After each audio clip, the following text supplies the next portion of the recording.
Alright, we should be live. We're back. We're working on Ygra, Eater of All.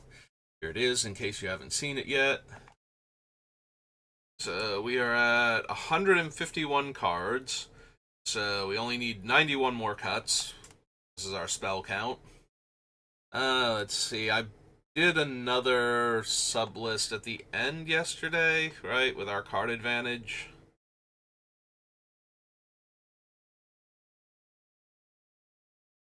We're going over that. I feel like we did go over this and we cut a bunch of stuff already. Okay. Maybe last time we started with the card advantage then, and the time before that was the ramp spells.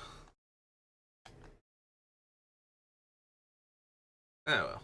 Either way. So we've got 91 more cuts to make. And knowing me, we will not get through half of those this time around, but we will try. So we did decide to go with the our gaining life punishes opponents for the main theme for the deck.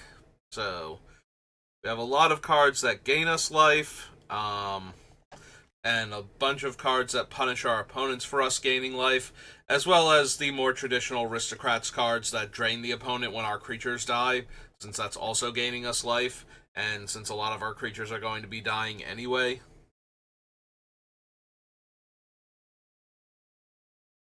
Let's go through the list again, see if I spot anything that needs to go, or see anything that makes me go, oh yeah, we need to do that sub list now too, don't we? Figure out where we're at with those cards. This is fine. Sad robot. I think the biggest problem is that most of this is fine.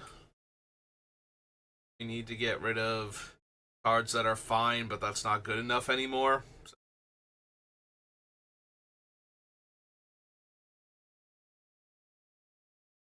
Genesis, Oracle Gaia, Awakening Zone. We got rid of the other one. We're keeping Awakening Zone so far, but super need it. Angry Marauder. Yeah, if we're gonna punish the opponents for us gaining life, Fangren Marauder in a Ygra deck just seems like, yeah, every time a creature dies, we get to gain 5 life. That's a whole lot of damage to the opponents if we have any of the I gain life, an opponent loses that much life cards. Reaper could still be a cut. It's fine, but we don't need it. Jared could be a cut. He does do a lot of damage, especially if we can sacrifice Ygra once it gets high enough. Like that is our primary thing to sacrifice is Ygra. It's also just useful to have another sack outlet that's doing damage to our opponents while letting us sacrifice our creatures for value.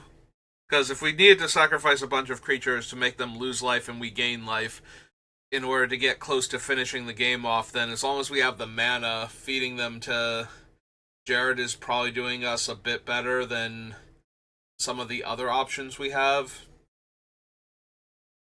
Like, the extra damage is probably more important than scrying one at that point if we're that close to winning. And then we can sack the smaller creatures to the effects that aren't pushing us towards the end game faster, but that are still, we still need the death triggers more than anything.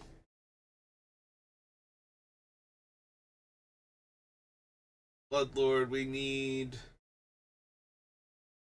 Skulls might go.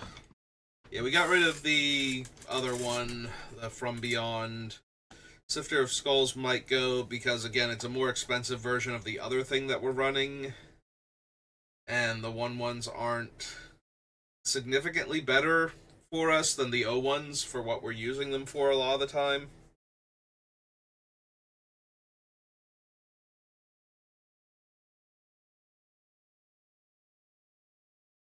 Horn's probably too good in this deck. All of our opponent's creatures entering tapped and getting to kill an opponent's artifact, which might just be their non-artifact creature thanks to how our deck works. And then it's a body that we can lose later on for value. All of that seems good. Cabra, Tendershoot Dryad, Trophy, Citadel, Casualties. Arn's probably too good.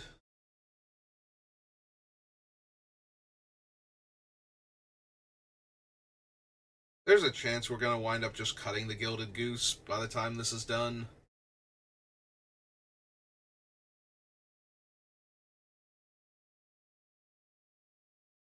It's more expensive than Pippin to make a food, but it also lets us sacrifice food once per turn for mana. I don't know that that's good enough. Like, the ability to make food and the ability to turn food into mana once per turn are both fine, but I don't know that we need them. Like, every creature that we have is food anyway. Do we really need something that once per turn cycle can make us one more food? Ooh, not Cauldron Familiar. Gilded Goose, probably not.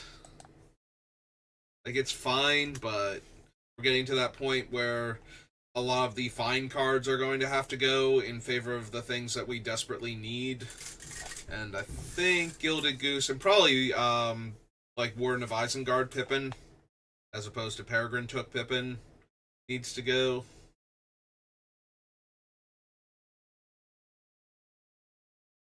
Also possible we don't need Dina. We just have better... We have better sack outlets, and... The thing is that she's only 2 mana. Like, a lot of the other ones with this effect are like 3+ mana. So she's a much cheaper one to get down sooner. And when we're only gaining like 1 or 2 life anyway from certain things early on, then her triggering and draining an extra one, like making them lose 1 more life, is about the same thing as the more expensive ones are for like bigger effects later. And then it is 1 from each opponent, so even if we are like, you know, we gain life, we make an opponent lose that much life, the other opponents are still taking a little bit from Dina. Obviously I'd rather just have like more of them that are like full on, this player loses life equal to the amount of life we gain, so we can either drain one opponent out immediately or deal a bunch of damage to each opponent by gaining, you know, like, I lost an artifact, I gained 5 life off Fangren Marauder. We can make both of you lose 5, or one of you lose 10. You know, that's better than one person loses 6 and all the other opponents lose 1, but we only have so many of that effect. I think we only have like 4 total, right? It's the enchantment, Sanguine Bond, the vampire, the 7-drop, then the snake that dies into an enchantment from Duskmourn, and there's actually one other one, and I'm blanking now which one it is. I think it's another creature. Oh, we'll see it when we get through. But yeah, we only have like 4 to begin with, so having one that only drains 1 is fine, as opposed to not having anything. I'm almost positive it's another creature, and it's not one that stays alive through our Wrath effects, unlike the snake from Duskmourn, so...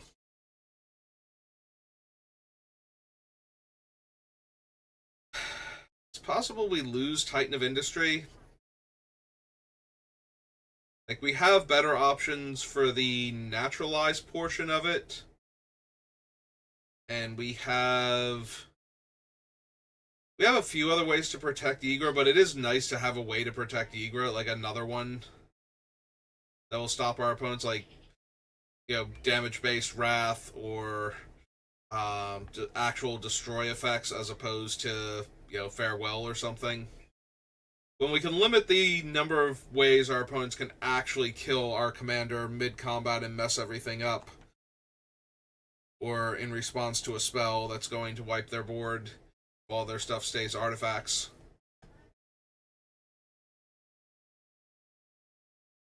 It's nice, but it's also a 7-drop when we have plenty of other, like, mid-range things and lots of other stuff to do with our mana, including spending it to sacrifice our creatures sometimes.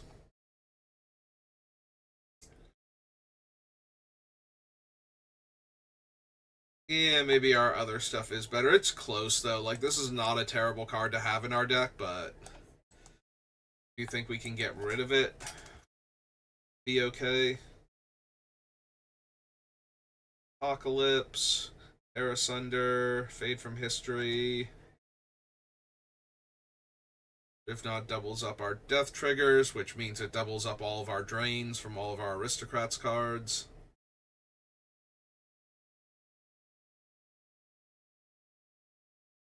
Peregrine Took, Experimental Confectioner, Greta.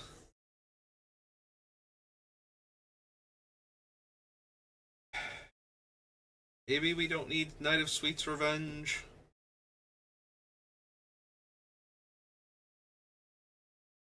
It is a huge power and toughness boost, but it doesn't give trample, and a lot of our ways to give trample are like a single creature because we're mostly focused on Ygra having trample. So we don't have all of the ways to give our other creatures trample. So if the opponents have chump blockers, we're not going to get through, and most of our ways to clear out chump blockers will also kill all of our other creatures besides Ygra anyway, and now we've lost all of those foods, so all the buff is gone.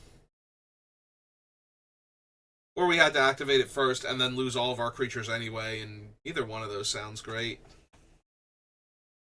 It does help, though, that the food, like some of the foods can help pay for eating some of the other foods at that point. I'm starting to think we definitely get rid of the other one that gives all my tokens tap add green. But Knight of Sweet's Revenge might also need to go at this rate. Chain Ripper's good, Miner's fine, Bristlebud's fine. Elia's really strong. Deep Harvest is under our ramp spells. Part of me can see cutting it, and part of me is more inclined to cut Cultivate or Kodama's Reach, because this also gets me 2 lands into play, but is also a food for all the things that care about that, and that means I can sacrifice it for other reasons too, and still get the land out of it, so I'm still getting 2 lands out of it regardless. It's a little more expensive, but it's also a little more on theme. Season of Gathering is a way I can give trample, but it costs so much mana to cast Season End. That is Sweet's Revenge activation in the same turn. That's 7 mana and 6 mana. Yeah, it's just a casual 13 mana. I'm sure I'll have that lying around most of the time. Snake Friend. Cultivate, Skeleton, Viscera Seer, Jade Mage, Trading Post, Hangerback Walker.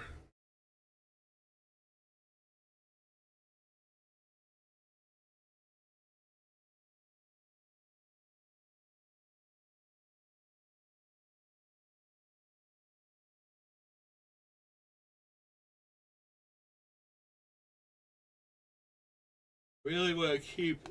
I basically want to keep all of these is the problem. We're at that point where everything is good or has a purpose. There we go. We can lose Jaheira. Like, even the stuff that I'm cutting is perfectly fine and serviceable in the deck. It's just that we have other options.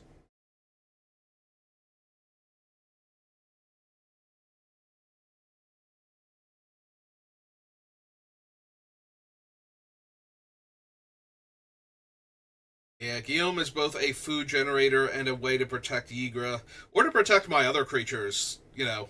Like I'm going to cast a board wiping, like an artifact killing board wipe spell, and so Ygra's gonna grow, but all of my stuff is dying. Maybe I want to save, like, Vein Witch Coven, so that way when I gain life, I can buy back my dead creatures one at a time.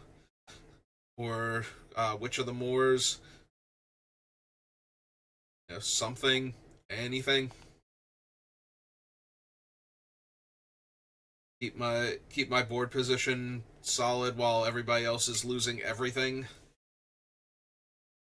Because as powerful as Ygra is, especially in those situations where it's going to grow to be Titanic, it's still going to be vulnerable to instant speed interaction, so the more ways I have to protect it, the better off I am. Also, technically, if I'm losing all of my food creatures anyway, sacrificing some of them to make the others indestructible. Obviously, somebody can look at that and go, oh, I see where you're going with this, and then, take that ability away from me or kill my guy in response. Or counter my board wipe removal spell. Now that I've sacked a bunch of my own creatures. Especially somebody that's like, I have a counter spell, but I'm going really late in the turn order. They're acting right before me. They're like, it's their turn, then my turn or something. So they've got like all the other players going next in turn order to decide if they want to, sacrifice one of their creatures to gain some life, since it's about to die anyway. Like, that definitely incentivizes somebody with a bunch of creatures and a counterspell to go, I'm gonna wait and see who eats their stuff first.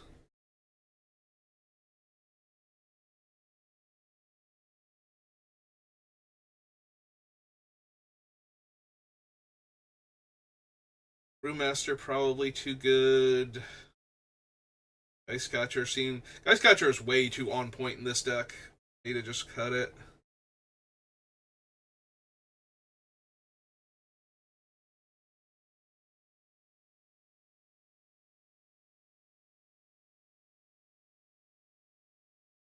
I do like both of the Cybermen in this deck. I don't know.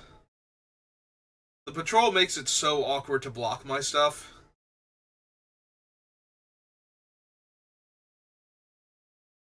Because then they're losing 3 life anyway.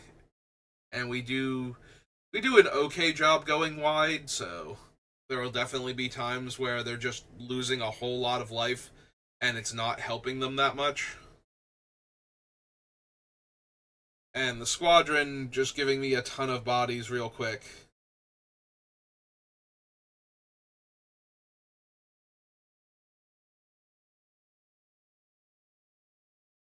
Especially since all of my things will be artifacts, so all of my non-legendary creatures attacking will be myriaded to... We'll get an entire kaleidoscope of death at that point.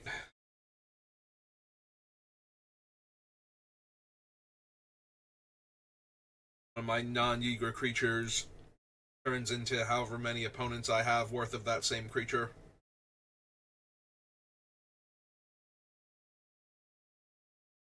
You need to figure out the different ways I have to give our commander trample and figure out if we're keeping all of them, which ones we're getting rid of if we're not.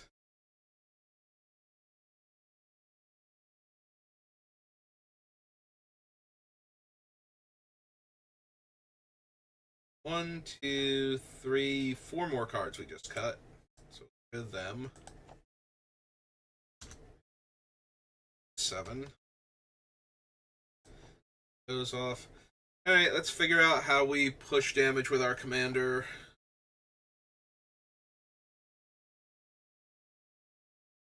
Rancor. Pattern, Black Market, Intent, Deed, Hypnotist. Ron is another one.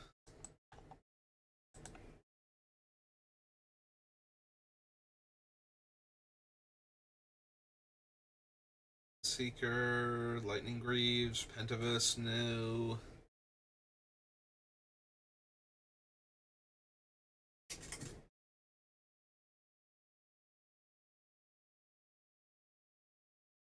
Bridge doesn't do anything. I was about to say we don't need the bridge, but it's not that we don't need it, it's that the bridge is not doing anything to give our commander trample, so. Daya, Awakening Zone, Pawn, Sanguinate, Rebel, or Revel, rather. Creeping Corrosion, Fangry Marauder, Beast Within, Reaper, no. Jared can let our commander essentially deal a lot of damage, but it's not commander damage. So.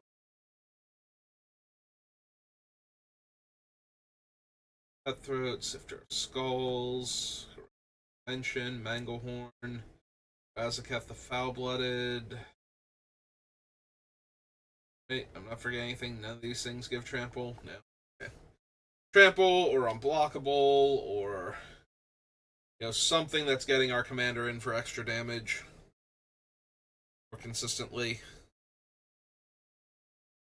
Trophy, Citadel,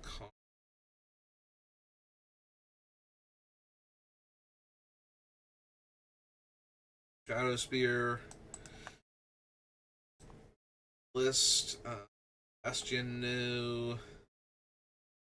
Old Gods just gives Death Touch, not Trample. Grid.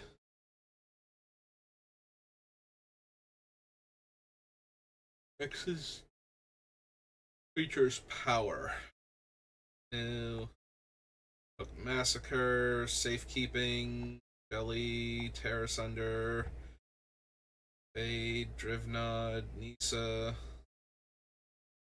Nisa can give trample, but I guess if we can hardcast Nisa for full value, like for the full 7, she's probably an overrun at that point. Like, I would almost have to have 3 forests in play. Since most of my multi-lands are actual dual lands that count as both types anyway. So it's very difficult for me to not have 3 actual forests in play if we can cast Nisa.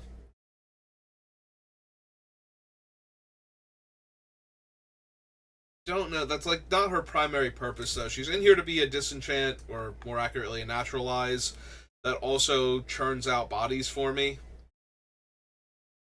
So I don't think her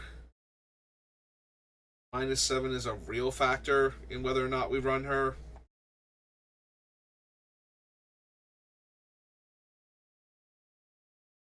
I guess I can go, okay, she's on the list, so we do technically have another overrun effect on the list, but how realistic is that as a finisher with our commander? It's way more likely that we're just going to play it as a naturalize and then start upticking to make creatures. Or even as a double naturalize, depending on the situation.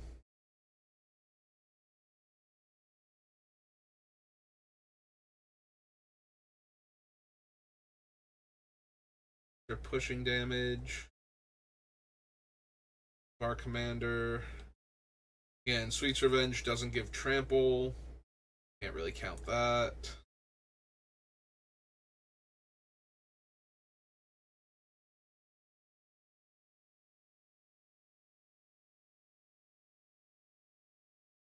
Ellie doesn't give out trample anywhere on her of game text. Season of Gathering does give trample. And even if we're using it to sweep we have to use it to sweep away all artifacts and to draw cards based on what is ostensibly going to be Ygra's power in order to not give trample with it, and those are certainly fine modes to choose, but there are going to be times where it's correct to kill all artifacts in play and buff Ygra, or all artifacts and enchantments and buff Ygra and give it trample, in which case, things like manlands or something that might have been able to get in Ygra's way and save them for a turn can't anymore. Or creatures that persist back, undie, whatever, after we've swept the board, can't get in the way. Yeah, I think Season, unlike Nisa, is way more likely to wind up giving our commander trample and an extra +1/+1 for the turn.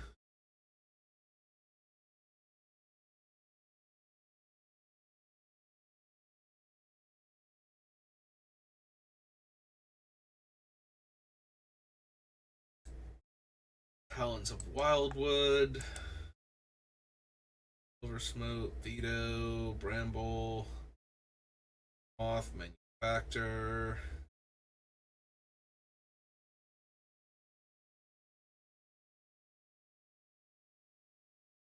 Excuse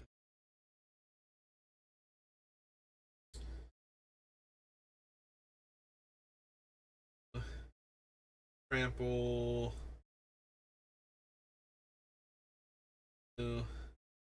Minas Morgul gives the creature shadow, so essentially it makes Ygra unblockable and unable to block, since it can only interact with other shadow creatures at that point. Which is probably more than okay. You know, Ygra being Titanic most of the time.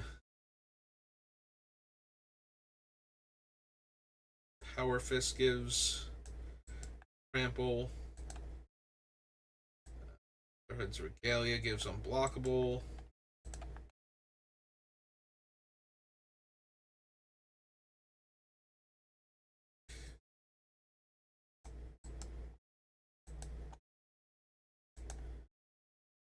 Alright, so ramp, card draw. Alright.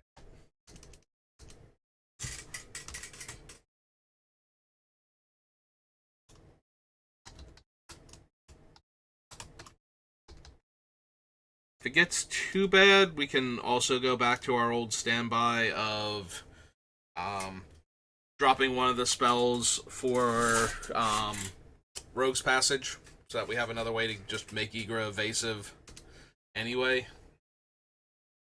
We already have that in Minas Morgul, but I mean, we can't have two lands that are making Ygra difficult to block. Not impossible.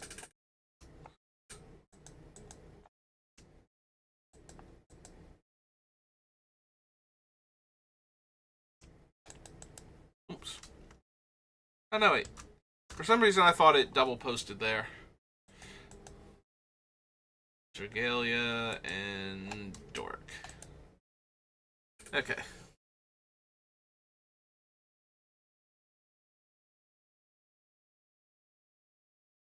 So, Doric fetches me a land at 4 mana. And then uses up 2 of my mana every time. It does give Ygra an extra +2/+2. So that's not terrible.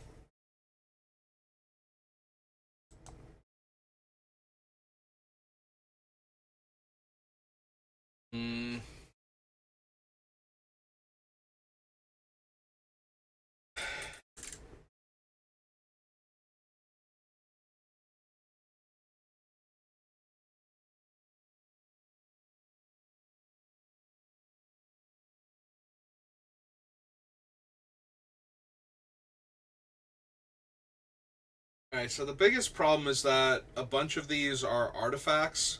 Like, some of the better ones are artifacts, like the Regalia and... Actually, yeah, Regalia, Shadow Spear, and Power Fist are all really solid because they're equipment and they can just be put back on our commander. The downside is they're also all equipment, which means they get swept away by all of our artifact wraths, of which we are running 3 specifically for artifacts, so there's a very high probability that they will wind up getting blown away anyway. The problem is that they're doing their job, I think, better than like Brawn, Rancor, and Doric. I do think I keep the Talons. As medium as the Talons is, it is the hardest one for anybody to just go, yeah, that's done, without either having infinite ways to exile from the graveyard at the time, or being willing to spend one of their ways to interact with a card in the graveyard just to stop Ygra from having trample. Like, I don't think it's a good card. I think it is actually good in this deck because it does not automatically get swept away, and it takes the most effort to get rid of forever. Whereas the other ones can just, get blown up pretty easily. We do have ways to buy back our dead things, though. Like, we have Eternal Witness and Witness of Eternity, or whatever it's called. The Eternalized Eternal Witness.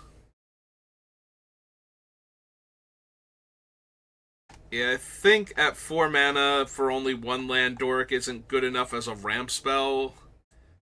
And she also requires perpetual mana investment to keep my commander having trample. I don't think she's a bad card at all. I think she's fine, but I think our other cards are better.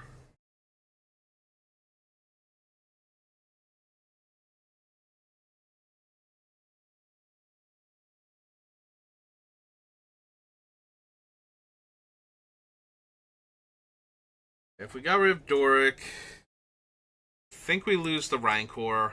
I can see keeping the Brawn. The problem with Brawn is that we don't have ways to discard it to get into the graveyard quickly, so we actually have to spend the 4 mana on it, and then 2 more mana to eat it if we don't have another sack outlet.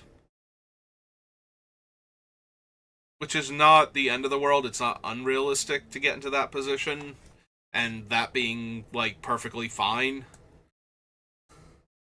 Where we're just like, no, I'm just going to cast Brawn, and then I'm going to sacrifice Brawn, and then you're going to be in trouble. I don't think we need all of these, and I think I like the other ones better. I could also see getting rid of the Power Fist.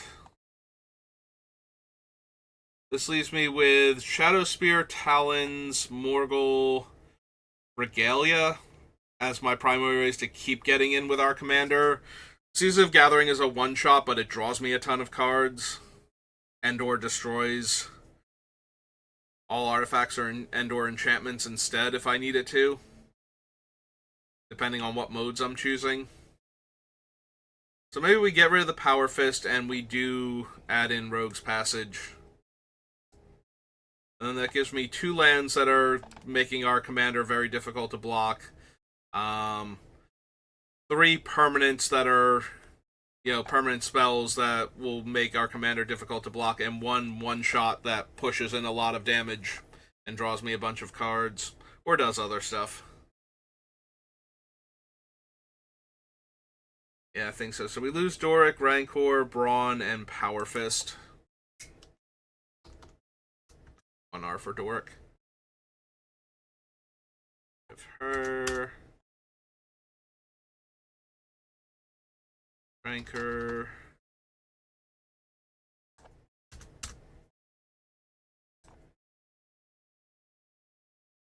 I do like Rancor, but any targeted removal is going to make it so much worse than the equipment.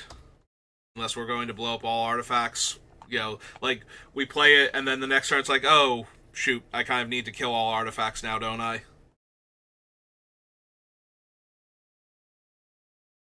Alright, Power Fist. Enough other power things on the list. Alright, so then we go to Return to Ravnica. Go Rogue's Passage.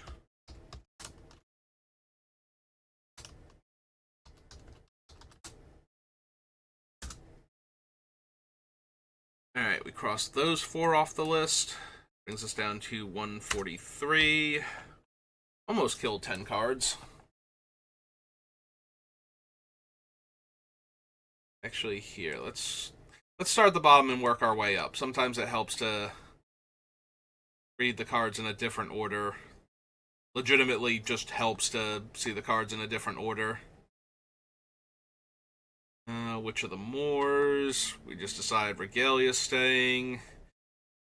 So every time I lose a food, I get a treasure token, which, given all of the stuff that pays me off for tokens and artifacts dying, that's probably still good enough, I think.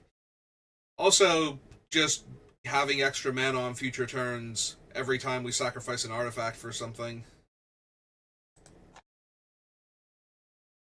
Probably good enough. Atomize is one of our removal spells. We'll have to cut into the removal package if we want to get rid of it.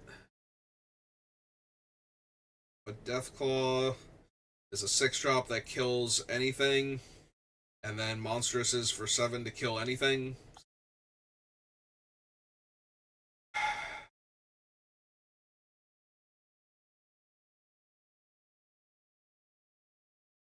I think they're too good with all of our creatures being artifacts for just pushing in extra damage against the opponent, so that way when we gain life and they lose life,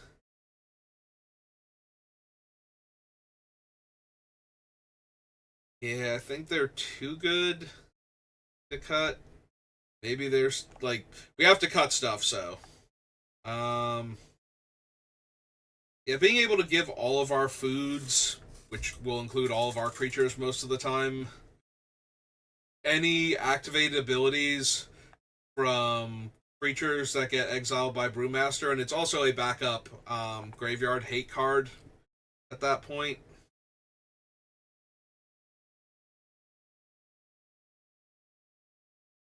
Although I might have to check and see how many graveyard hate cards I have. I know we got rid of the Scavenging Ooze in favor of keeping Grave Robber, but I don't know we can afford to lose him also in favor. The problem is that Brewmaster has to attack, essentially. Like, yes, we can cast it and exile a card, but that doesn't... It's not exiling cards at instant speed to break up infinite loop combos is probably the biggest mark against it being our primary graveyard hate card, so I don't think we can lose Grave Robber, but we might be able to lose other things that also randomly hate on the graveyard, but I'm forgetting if we have any others.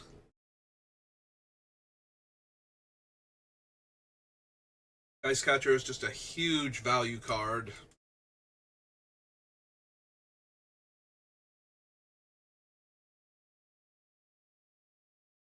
Yeah, the only real downside to Geist Catcher is if I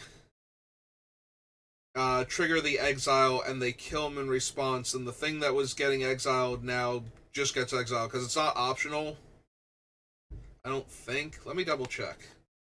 Like, I don't think I would have cared that it was optional at the time, but maybe it is. Yeah, it's not. Whenever another one of my creatures gets sacrificed, I exile it. And my tokens buff him, and when it's when he leaves the battlefield, that's the best part, is that we get to get all of the stuff back. Like, it doesn't matter if they bounce him or exile him or shove him into my library. As long as he's leaving play, we get the other cards he's exiled back to hand. Oh no, back to play, even better.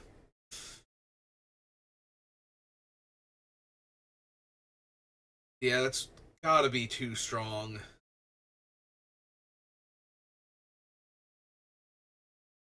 Purification. The only way I can see cutting the Druid of Purification is if we go back to the 2-1 from M15, blanking entirely on its name, Reclamation Sage. And the only reason to do that is if I think I can cram Chthonian Nightmare into here once we're all done, then I might want the 3-drop one, because then I don't have to build up energy to loop it. I just need the mana to cast Chthonian Nightmare over and over again.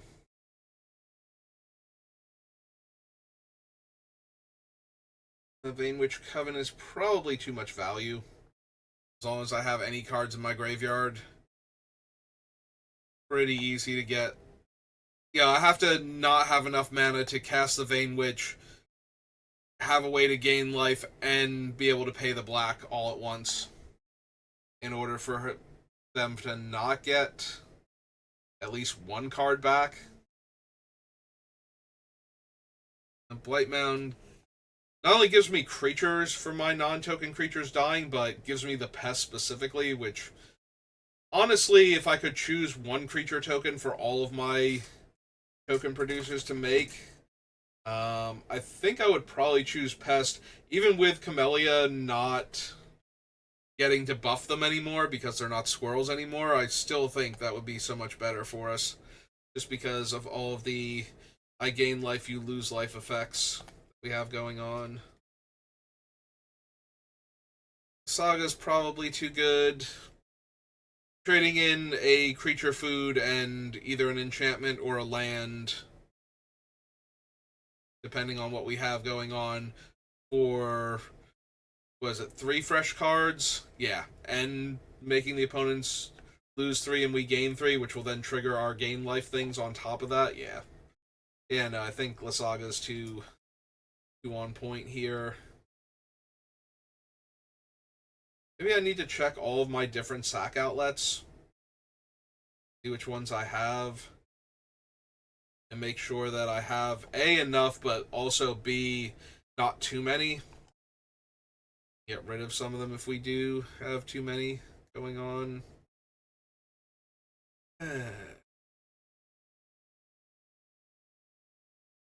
Fang probably too good. Manufacturer too good. Dogmoth is just way too good at card draw. On the one hand, we don't need Bramble Sovereign. On the other hand, cloning any of the aristocrats' creatures is way too strong. Even if we've Wrath, if we've cloned them a bunch of times, no. If we've made like 2 extra copies of them with Bramble Sovereign with like 2 different ones, that's an awful lot of drain. It might still be that Bramble Sovereign is not on point enough for this deck.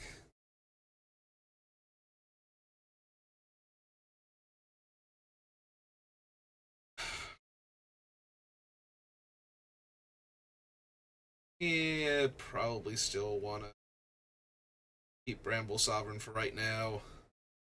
I can see losing the Silver Smoke Ghoul, but we will be gaining 3 life every time we eat something, so the Ghoul is always able to come back.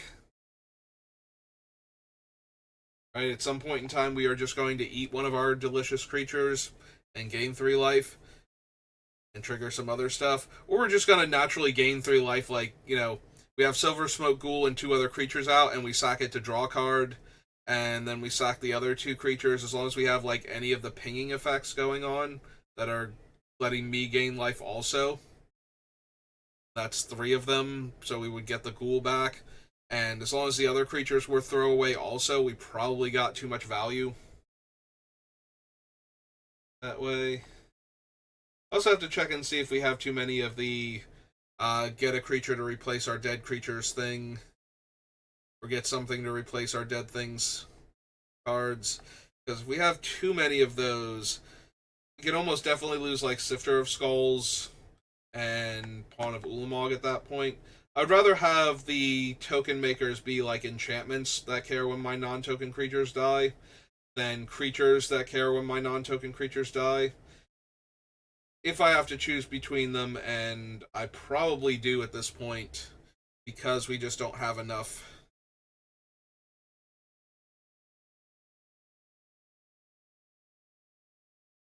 Alright, so Jade Mage is the most mana efficient way to keep making bodies that I have in the deck, but it's not the most efficient way to keep having a body available for certain sacrifice things. Like all of my other I can pay mana to return this creature from my graveyard to play cards are more efficient than Jade Mage for that. So if I need to build out a bunch of bodies that I can lose later on, Jade Mage is better, but if I need to just keep losing a creature over and over again. Also, the Jade Mage is making tokens, which aren't getting replaced by some of our other cards, which makes reassembling Skeleton and all of the other ones that much more effective. Yeah, I think we lose the Jade Mage.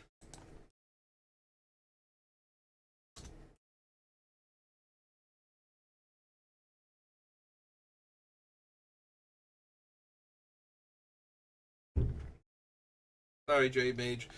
I'm almost entirely positive that without requiring any other resource to work, this is the most efficient creature maker. Like the ones that cost less mana usually require that you lose a like that you have a card in your graveyard you can exile, or um like other resources, or they tap or something. You can't just keep churning out creatures, and I think this is the most efficient creature token maker in that regard that's repeatable.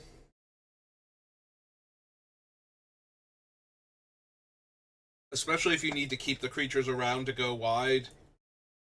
As I noted when we were going through it before, the Propagator Drone is about the same amount of mana as long as you have the 4 mana to get started with. Because then it will rebate you the mana each time. But if you need the creatures to stick around, then you can't sacrifice them for that. You need to sacrifice them for other things later on, or attack with them first and try and get your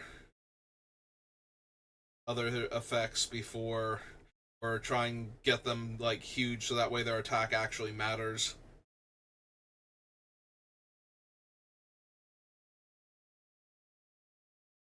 Heap harvest.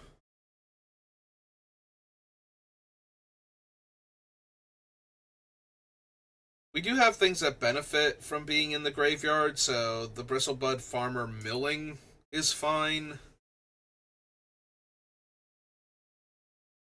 And the fact that I don't have to sacrifice a food if I don't want any of those back and I want to save whatever food or food-like card I have for other things first. It does mean that if we want the card, we have to lose the food now, though, because we can't get it back later.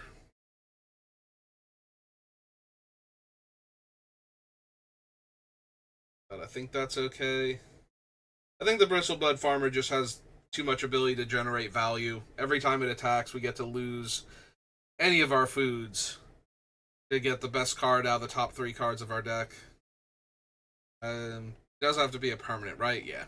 So to get the best permanent card. But we do have a lot of permanents in this deck.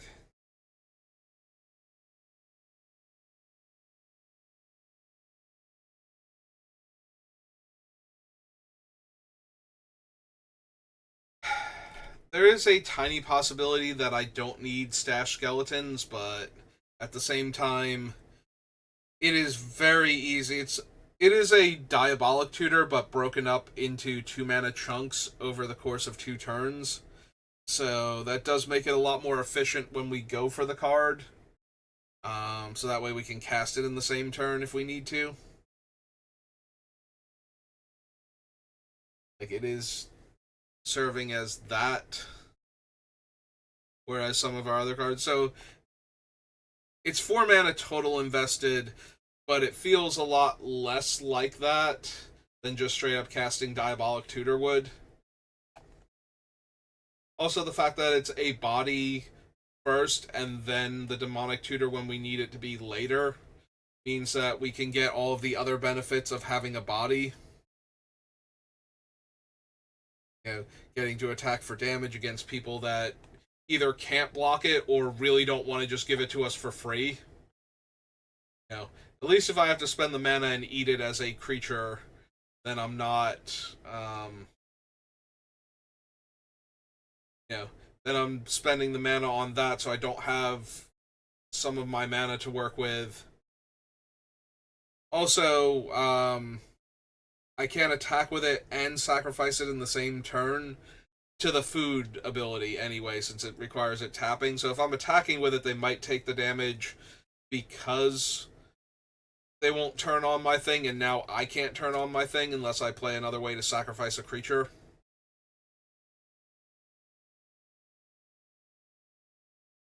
We're gaining enough life that the Poisoner actually gets a bit better now. Now that we're focused on life gain, the Poisoner might just kill things without us having to eat food first, and therefore we can just play it as a 3-drop.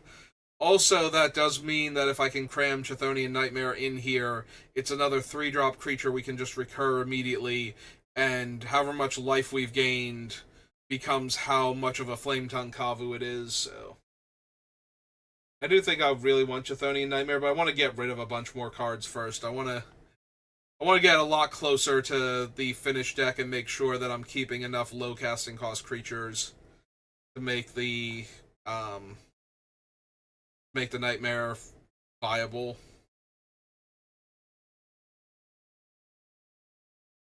As long as I have a bunch of 1s and 2s and some... Like, the 3s allow me to just cycle between them without needing any more energy, but the 1s and 2s actually let me long-term build up to the point where we can get back a 4 or 5 plus drop.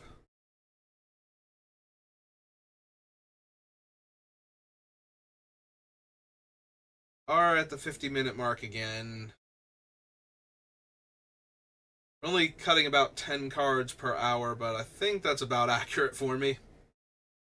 When we get to the point where I like all of the cards in the deck still.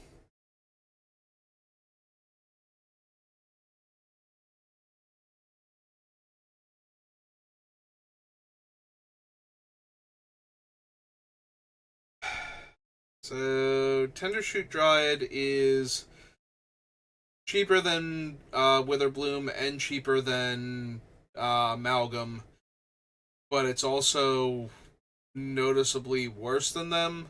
Like, the pest tokens have more value than any of our other creature tokens, thanks to them gaining us extra life when they die. And the Amalgam makes sure that if it's still in play, our opponents are taking damage for killing the manifested things, or for the manifested things dying. And we are an Aristocrats type deck, in part, so... You can definitely kill off those creatures for value very easily, and then the extra 2 points of drain is just, that much closer to winning. Yeah, I can see Tendershoot Dryad not being good enough then. Sorry, Tendershoot. Thunder to give us treasure. Oathsworn Vampire. Azakath is still fine. Manglehorn. Sifter. Zulaport. Defiant. DC. Fate. Heart. Alright, we're creeping up on the hour mark. I got 2 more cards to cross off the list, so... We did get through 10 cards today, at least, so... We're getting there. And the deck's shaping up a bit more. Alright. Yeah, I'm starting to feel the eye strain. I think I'm just going to call it there, rather than try and brute force it anymore. We did get through 10 more cards off the list, so I think that helps. Yeah, we'll get there eventually. Our Ygra deck will be all nice and pretty and have the best possible build it can have, as far as I'm concerned. But yeah, it's going to do it for me for right now. So thank you for watching. I'll be back on later, either drafting or playing some other game. But until then, I will see you next time. Good rest of your day.